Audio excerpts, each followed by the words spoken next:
जैसा कि आप सभी जानते हैं, रोशनारा क्लब को 29 सितंबर के दिन सील कर दिया गया।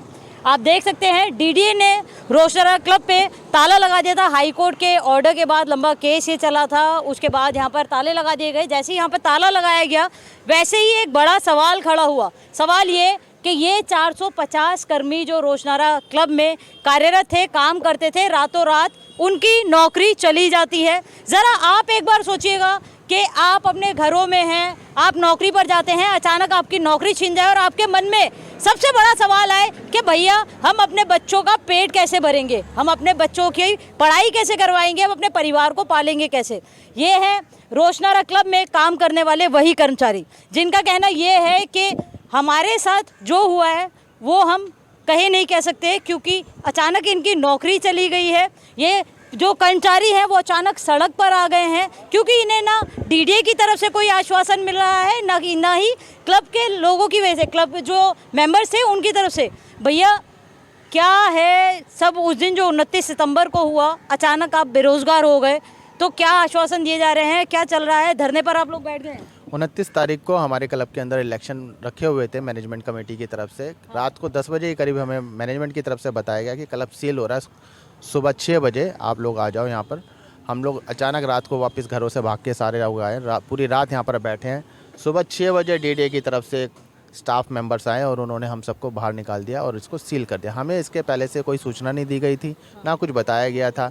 मैनेजमेंट का और डीडीए का लीज़ के चक्कर में काफ़ी पुराना विवाद चल रहा है। लीज़ ख़त्म हो चुकी है, डीडीए उसको रिन्यू नहीं कर रही है, लेकिन हमें इस चीज़ के बारे में बताया नहीं गया था। ये बताया गया था कि एक्सटेंशन मिली हुई है और आप काम करते रहो। अब उस विषय के अंदर हम लोगों को बिल्कुल अचानक रातों रात खाली करके बेरोजगार कर दिया गया है। हम नहीं बता पा रहे अपने दिल की बात कि हम कैसे अपने घर परिवार को देख रहे। अगला महीना जो हमारा दिवाली का आ रहा है, त्योहारों का आ रहा है, हम कैसे अपने घर परिवार वालों का पेट भरेंगे, कैसे वो त्यौहार बनाएंगे, उसी की बड़ी चिंता है। देखिए, आपको मैं एक और बात बता दूं कि 6 अक्टूबर को डीडीए ने कहा है हाई कोर्ट के अंदर के जो क्लब का बाहरी हिस्सा है, जो बीसीसीआई का ग्राउंड है, क्रिकेट ग्राउंड है और अन्य जो ग्राउंड है उसे खोल दिया जाएगा, लेकिन अंदर का हिस्सा जो है वो बंद रहेगा। तो उसी के अंदर देखो एक और सवाल ये खड़ा होता है, बाहरी हिस्सा खोला तो जाएगा, लेकिन अभी तक जिस आश्वासन की बात की जा रही थी, हमारे साथ मौजूद हैं रोशनारा क्लब कर्मचारी यूनियन के प्रेसिडेंट हैं राकेश जी हमारे साथ हैं। नमस्कार जी। जी नमस्कार राकेश जी, क्या आपको आश्वासन दिया गया है? क्लब मेंबर्स की बात करें चाहे डीडीए के लोगों की बात करें? नहीं, हमें अभी कहीं से भी आश्वासन नहीं मिला, ना तो मैनेजमेंट की तरफ से ना तो डीडीए की तरफ से।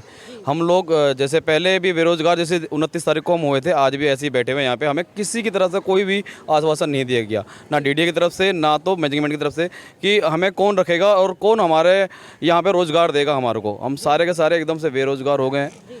हमारे को खाने के भी वांदे पड़ने वाले हैं। अब हर एक चीज़ से हम लोग बिल्कुल वंचित हो गए। हम ना तो शिक्षा हमारे बच्चों की पूरी हो पाएगी। अब हम सिर्फ इतना परेशान है इस तरह कि हम बयान नहीं कर सकते कि हम अपनी परेशानी कैसे दिखाएं और किसको क्या बोलें।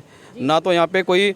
अच्छा, आप क्या कहते हैं, रैली वगैरह भी निकालने वाले हैं? जी जी जी, हम 11 तारीख को यहाँ धरना प्रदर्शन है हमारा।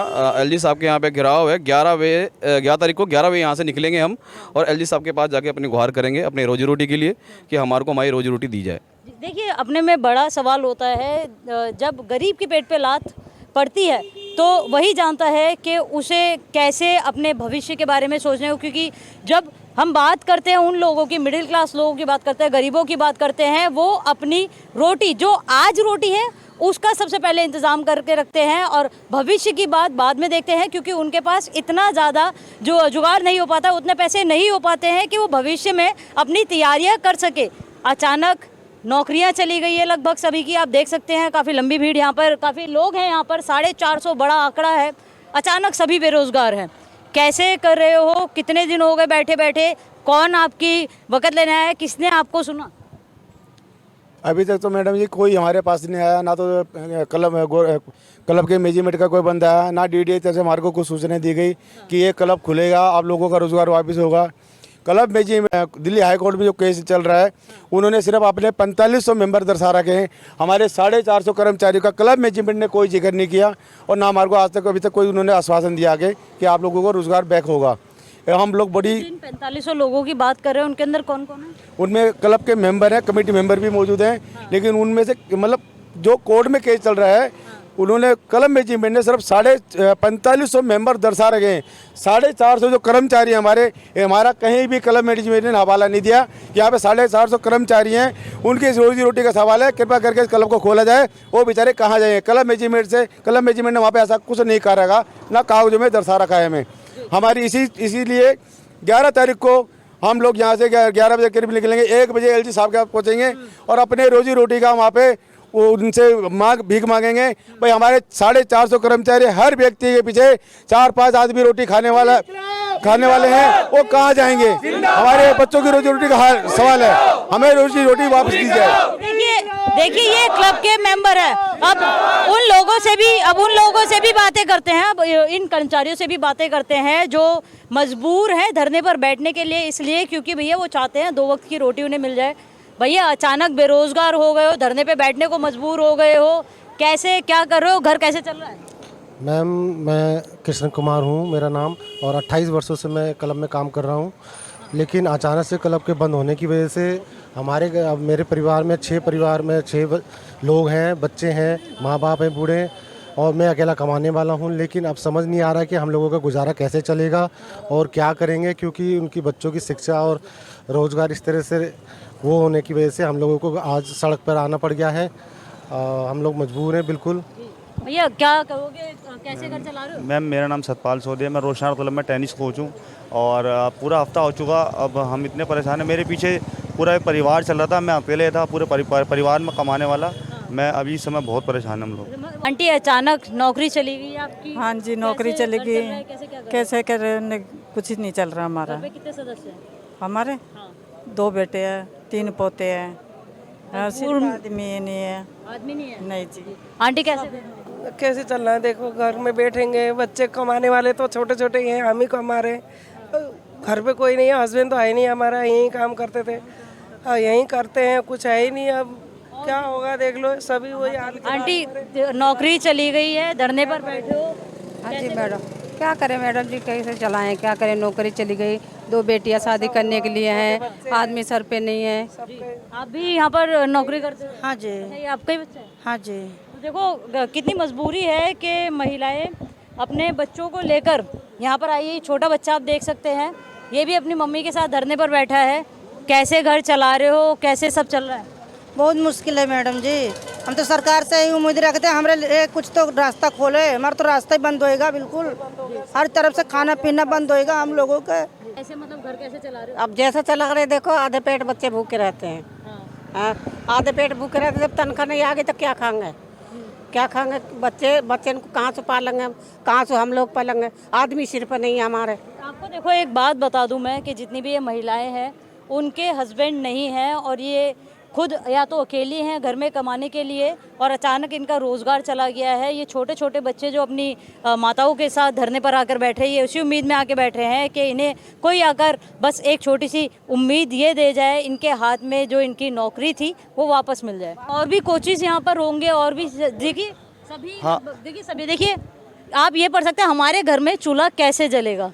एलजी साहब हमारी मांगे पूरी करो। सबके मन में यही है कि भैया हमारा और हमारे बच्चों का क्या कसूर, हमारी फरियाद सुनो। सभी भैया अपनी फरियाद जो है वो सुनाना चाहते हैं, वो चाहते हैं कि इन्हें कोई सुन ले। भैया कैसे आप बोलोगे? भैया कोई नहीं, देखिए जो बाकी लोग हैं इनसे बात कर। भैया घर कैसे चला रहे हो? घर तो बहुत मुसीबत में है। क्या काम करते हो? क्या काम करते थे यहाँ पर? बस यही रोशनार क्लब में, बस क्लब में ही थे। काम क्या करते थे? जी, धोबी का काम करते हैं। धोबी का काम करते थे। सभी देखो, चाहे अगर यहाँ पर सभी कर्मचारी आपको मिल जाएंगे, चाहे कोच हो और भी लोग हैं। जी भैया कैसे धरने पे बैठे हैं और रोशनारा क्लब में क्या काम कर रहे थे जब ये चालू था? मैम, मैं एक बार टेंडर का काम करता हूँ रोशनारा क्लब में। 29/9 को अचानक डीडीए वाले आए विद फोर्स के साथ, बिल्कुल छावनी की तरह, जैसा ऐसा लग रहा था जैसे कोई आतंकवादी अंदर घुसा पड़ा हो। आए, उन्होंने सील लगा के हम सबको बाहर भगा दिया। मैं एलजी साहब से सर यही रिक्वेस्ट करना चाहता हूँ कि वो हमारी रोजी रोटी बनाए रखे, हमें लिखित में दे दे इस चीज़ का कि हम लोग नौकरी करें यहाँ पे। अच्छा, एक सवाल मेरा रहेगा, जब हम बात करते हैं प्रेसिडेंट साहब से ही बात करते हैं हम, ये जो 450 कर्मी है, 450 कर्मियों में कौन कौन किस विभाग में तैनात था, कैसे कैसे काम कर रहा था क्लब के अंदर? मैडम ये बहुत सारे हैं, जैसे कोई वेटर में है, कोई ऑफिस वेयर में है हमारे पास, कई किचन में हैं, कई धोबी हैं, कई टेनिस कोच हैं, कई टेनिस बॉल बॉय हैं, कई माली में हैं। मतलब बहुत सारे ऐसे विभाग हैं जिसके अंदर हर एक जगह से हर 5-7 स्टाफ उधर ऐड है हमारा सारा ये।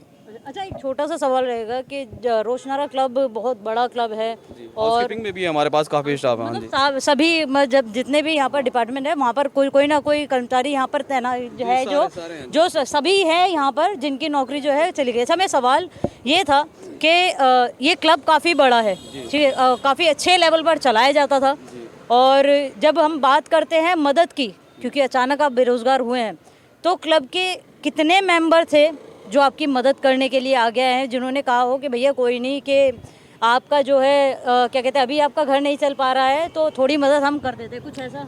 हाँ, कुछ 1-2 मेंबर्स हैं जो हमारी हेल्प कर रहे हैं, वो यहाँ बैठे हुए हेल्प कर रहे हैं, वो रोज़ाना हमारे लिए खाना वगैरह भिजवाते हैं वो। बाकी मैनेजमेंट की तरफ से कोई नहीं है, सिर्फ एक शख्स है मैनेजमेंट की तरफ से, मिस्टर राजन मनचंदा, जो थोड़ी बहुत हमारी हेल्प कर रहे हैं। बाकी कोई नहीं, हमारे को कोई सुध लेने नहीं आ रहा यहाँ पे, हमारे या जिए कुछ भी हो, कोई हमारे को सुध लेने वाला है ही नहीं हमारा यहाँ पे। तो मैं अलजी साहब से यही रिक्वेस्ट करूँगा कि इसको खोलें, इस क्लब को खोलें और हमारा रोज़गार हमें वापस दें। उनसे विनती है हमारी हर एक स्टाफ की, क्योंकि हम लोग भूखे प्यासे यहाँ पड़े हुए हैं, हमारी सुने अलजी साहब। तो जैसा कि आपने देखा कि किस तरीके से रोशनारा क्लब के लगभग 450 कर्मचारी सड़क पर आ गए हैं, धरने पर बैठे हुए हैं। देखना होगा कि आखिर कब इन्हें पक्की बात कहकर, पक्का आश्वासन देकर ये कहा जाएगा कि भैया आप चिंता ना करें, आपके साथ हम खड़े हैं और आपका रोज़गार कहीं नहीं जाएगा।